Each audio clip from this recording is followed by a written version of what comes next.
Alright guys, I'm going to give my take on the macro, crypto, and where I see things specifically around Europe. I'll also go into gold and silver, stocks, maybe even property later on, which will be it'll be a bit interesting, a bit different than probably what you're used to seeing. Who am I first off?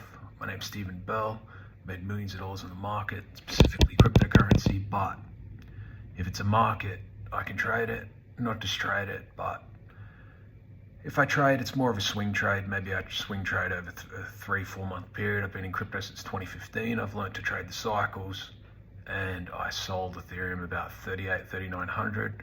I posted that very publicly, and I've bought back 5-10% position at 1450. So I'm long about 500-600 Ethereum, and if it does go back to 1450, I'll be stopped out, a break-even stop loss. And I don't mind buying lower. I'm extremely bullish on Ethereum over the long term. The inflation drops from, if the merge is successful, the inflation will drop down from about 1.4% down to around -1%. It depends on the usage of the chain, because a certain amount gets burnt, which means that tells me that during a bull market there'll be a lot of burning. So it'll be a simple supply and demand play. I think that we saw what happened when Ethereum inflation dropped from 4.2% down to about 1.4% after they did the ice age, whatever the fuck it was, where they added the burn mechanism and it lowered inflation and the price went about 3x. So I do think Ethereum long term, I'm very bullish on it, but I do think that there are headwinds for the market, specifically around not just what's happening in Europe, but also we've got problems with Mt. Gox there.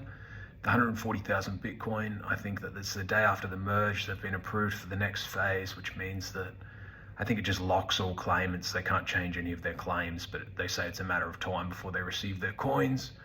And I do believe that, but the market believes it too. And the issue will be that people who are going to step in and buy and be buy support will say, oh, I don't want to buy today. I'll buy later when they send the coins out.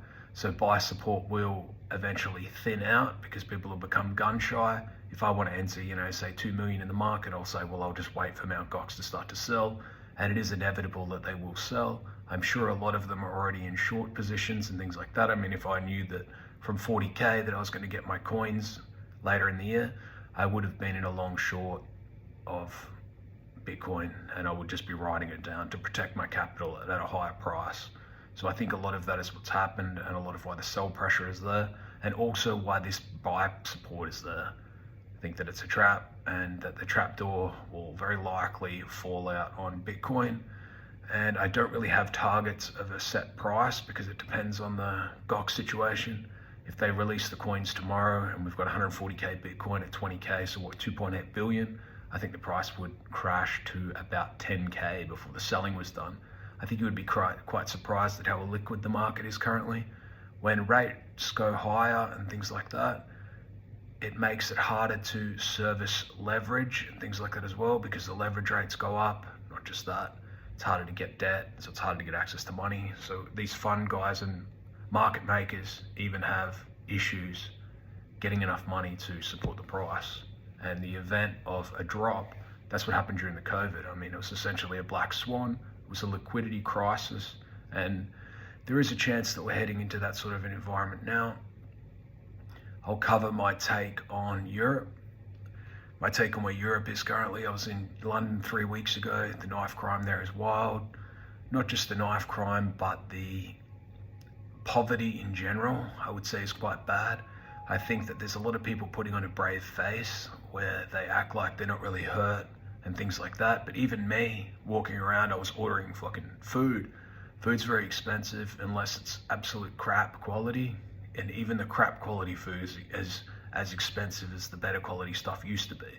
They're talking about 22% inflation in London or England in January. And if those numbers are correct, that's going to be a lot of damage for the specific middle class and lower. I think that at the end of this run, that London or UK specifically will be one of the hardest hit, but that the middle class or higher class will drop down one class by the end of it. Because if you're an employee, I think that you're going to be very strained, because a lot of employers are going to run into problems because there's only a price point that your customers can continue to pay. If you run a pie shop and just to run the ovens now is multiples more expensive than it used to be, you have to pass it on to the consumer, or you have to change the product through a lower quality. And that is a lot of what's happening over there. I get a coffee and I could have 5 coffees to have been the same as one. Then I know exactly what's happening. It's simple shrinkflation. The quality of the food has dropped. So they can try and say, oh yeah, we've only brought the price up a bit, but actually it's not changed a lot because the food is at a very low standard. And the food always was quite low there, but it's considerably lower now. And energy is a massive problem where they're running into winter. And through Europe, I think that they're perfectly primed for a resurgence of the virus, and that it'll be a good excuse to dump billions of dollars of the leftover stock on their heads, and that might come with consequences as well. And that's my take pretty much on the situation going through UK. I think with Europe, I saw that, again, London, UK, England, I saw that the credit card usage for July, according to a report I read, had been the highest that it's been since 2007. So I think people in general will be running on credit cards for 3 to 6 months, and that once that runs out, and as Euro eventually starts to raise rates, they'll be essentially crushed through 2023.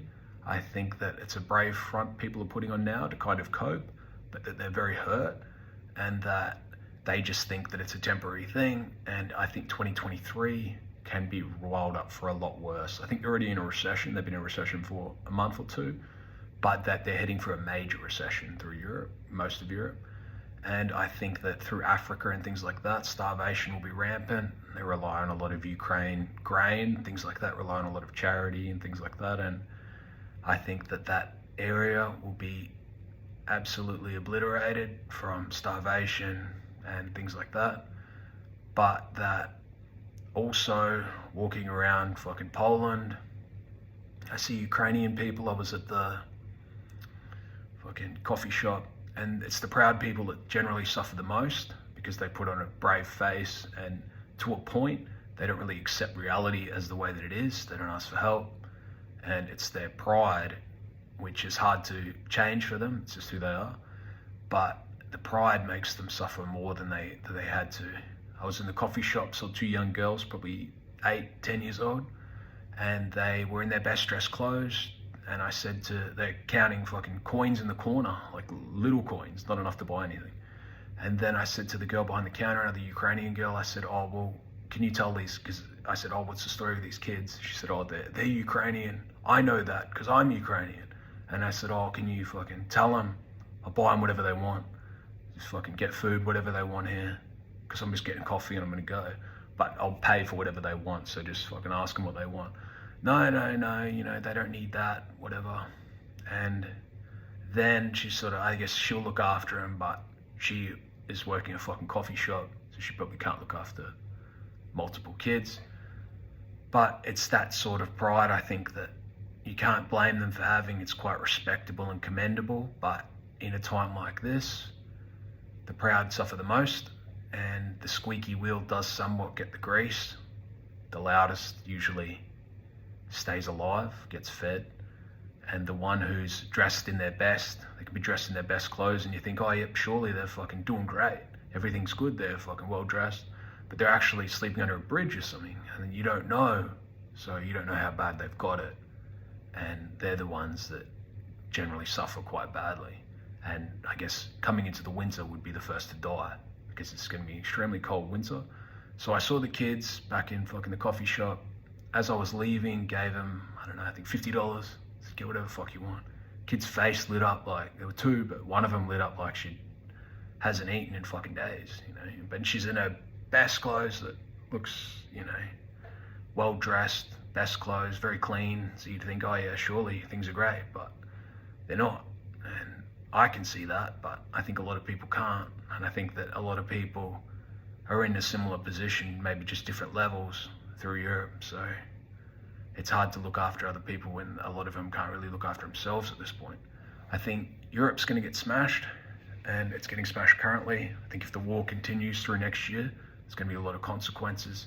and there may be desperate moves to escalate the war. Who knows? I mean, how much pain can you endure before you say, well, fuck it, let's make a move? I think that it may not be a high probability chance, but it's definitely getting higher the more that they suffer. And I think that people do desperate things when they're under duress. The government eventually may have to make a move, and that can be bad for all markets. But I also think that Europe's going to raise rates. They're just further behind. Raise rates when people are in variable credit card debt, things like that, so they'll get squeezed all through 2023. I think that Euro's 6 months behind the States or more. I think that the States has aggressively raised rates and things like that, so it's put them in a position where they're ahead of the game. They're not as affected by the fucking shit that's gone on overseas. They're still producing, things like that. So I think that the States is in a better position than a lot of other places, and I think they're ahead of this recession game. I think that they're at least halfway through the recession that they're in, whereas I think Europe, and especially UK, things like that, are maybe only 1 or 2 months in to a very long, drawn-out recession that may last a year or more. And that I think 2023 over there will be pretty brutal, and I think that it's going to be a very cold winter through the end of the year, and a very hungry winter for a lot of people through there.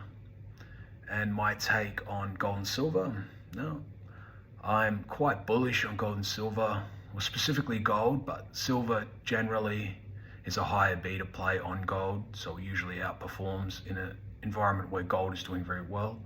I think that gold can have a capitulation if the DXY crosses 112, 113 and turns it into support, which is possible if they're raising the rates next month. They go 0.75 and then may go again if they say, they're fucking quite hawkish. They say, oh yeah, we might raise again. I think that there's odds that the 112 massive fucking resistance gets flipped into support, and I think that that'll bring absolute terror through the market, and that the US market will sell off. I expect US market to sell off before the end of the year, but I don't think, I'm not standing there saying the market's going to crash 50-60%. I don't believe that. I think that the people calling for that are, the drop during COVID was an anomaly. It was a freak occurrence of fear. Fear is worse than, there's nothing worse in the market than uncertainty. And I think you'll realize that with Mt. Gox. Uncertainty is worse than if they say today, I'm unlocking the coins and fucking sell. Because that's actually incredibly bullish. They crash the price, but that fear, that monkey off the back of the market is now gone because those coins have transferred from Mt. Gox, who are always going to sell. And these people who've fucking been stuck out of their gains for 6-7 years or more. I think it's more, I think it's 8 or 9 years. So to think of the concept that, they might tell you they're not going to sell. Of course they say that. It's like a shitcoin guy where he goes, oh, I would never sell, a dev. And then they fucking wake up one day and the price is down 99%. That's a strategy that they use, but fucking a lot will sell. After all the shit they've been through, I don't blame them to sell, to take at least a considerable amount of profits. And what I see is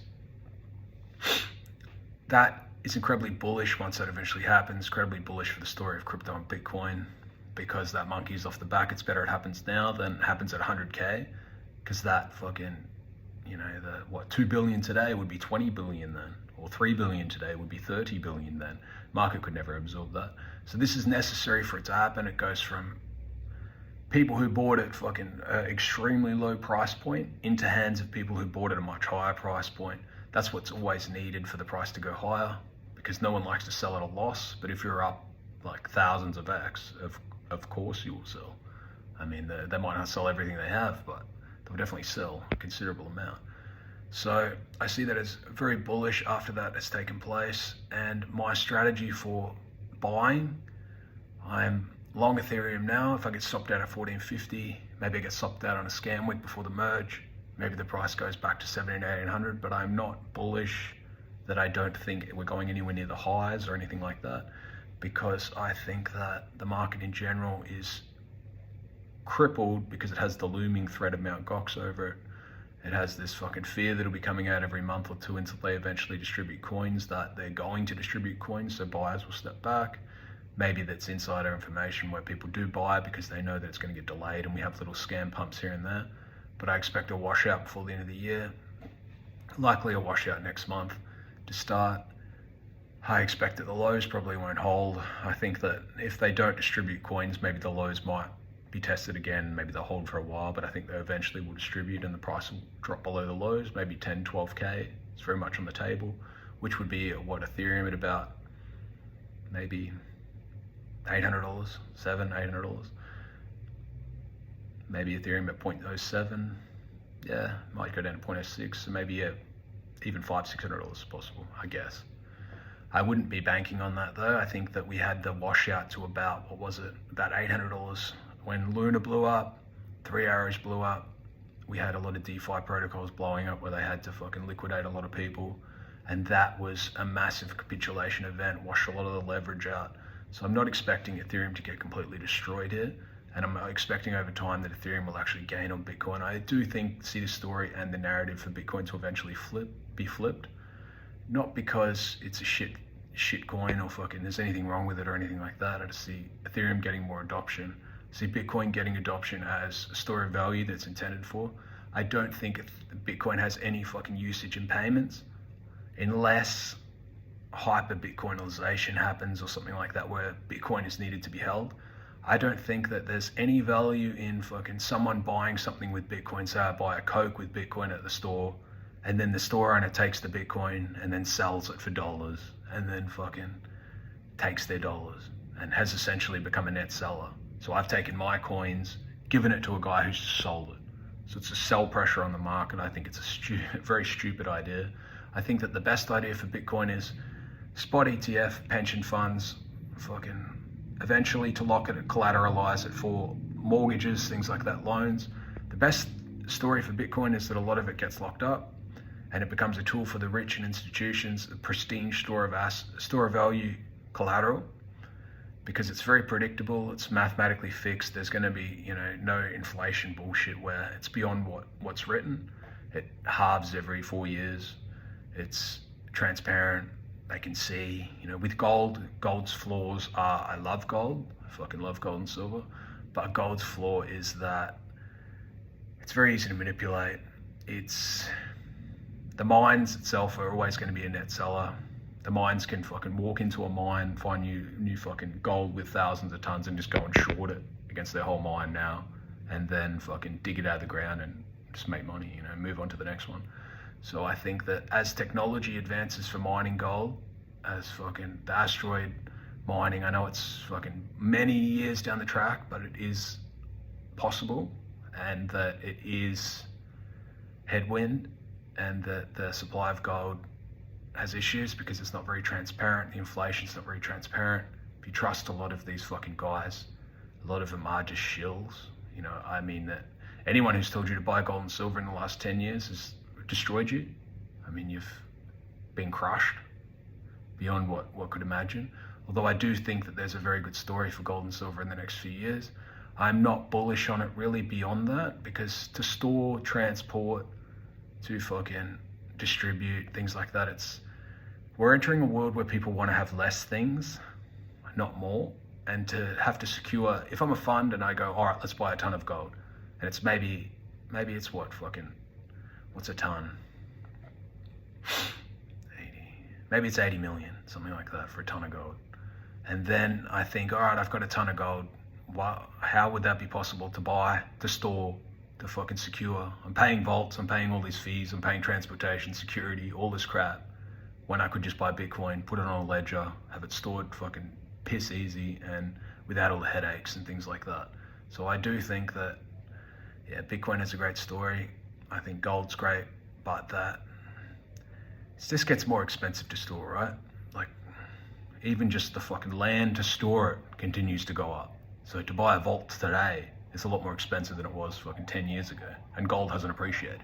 So how could I fucking even justify that? I'm constantly losing money if I'm in that market.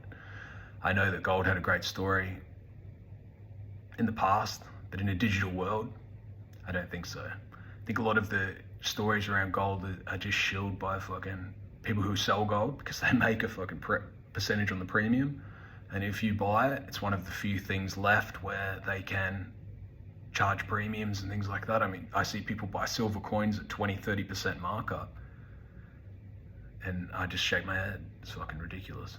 I own a considerable amount of gold and silver. I sold a bit, but I still own a lot. But I own just bullion. You know, I would not buy paper contracts, things like that. To me, gold and silver are just a hedge against complete disaster. I would like to have these fixed assets secured in my house in a safe and know that they're there. They're just essentially a physical store of value, but also a asset in an event of a disaster. I consider them the same part as watches, things like that. I like gold that sort of has some sort of utility. It can at least fucking look cool. I don't like the idea of fucking having an asset that just sits there if it doesn't really even appreciate a lot. You know, I like to at least get utility out of it, that it looks good, like a watch or something like that.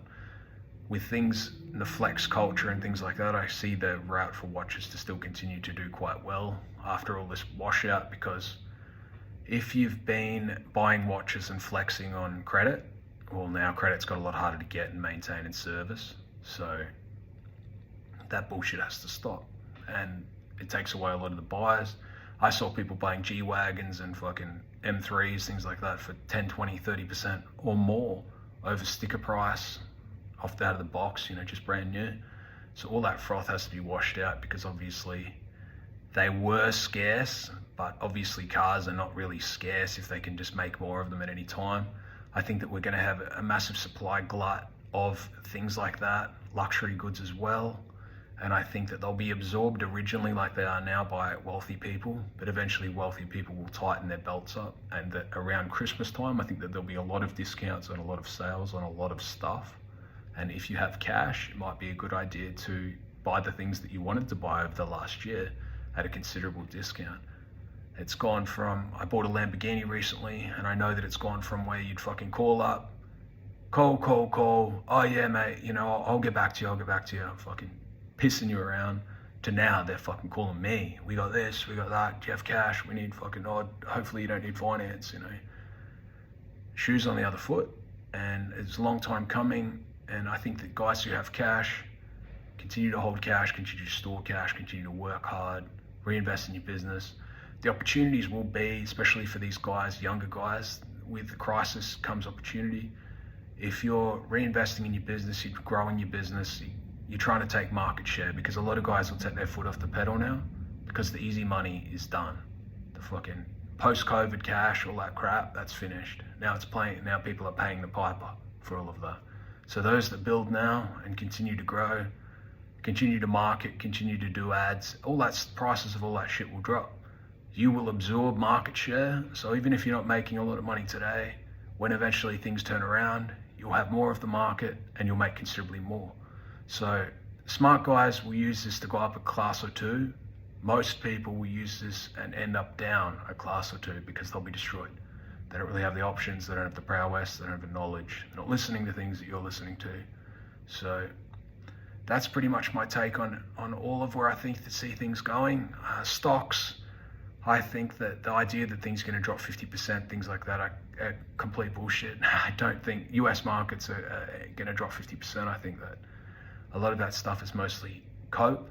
I think that things aren't terrible in the US. They're certainly not great, but people have to put their money somewhere. A lot of these funds, their job is to just make sure that people stay invested. So I don't think that it's nothing like the COVID crash where it was just sudden, people fucking posting fake news articles everywhere that there's Armageddon. I think that the fear is going to be heavily mitigated where they're just told that things are a lot better even than they are, so that less people are likely to sell or try and get their money out, things like that. And I see 2023 in the US as a massive consolidation year, slow year, and I see 2023 through Europe as a massive recession, and not a consolidation year, but actually a year of destruction. So I see Euro 6 to 12 months behind the US, where things are heading and where they are, and that's going to be my take on the market. If there's any more specific questions that you have, or if you got pretty much fucking questions on anything, hit me up, and if there's enough of a demand for it, I'll do a video. Thanks, fellas.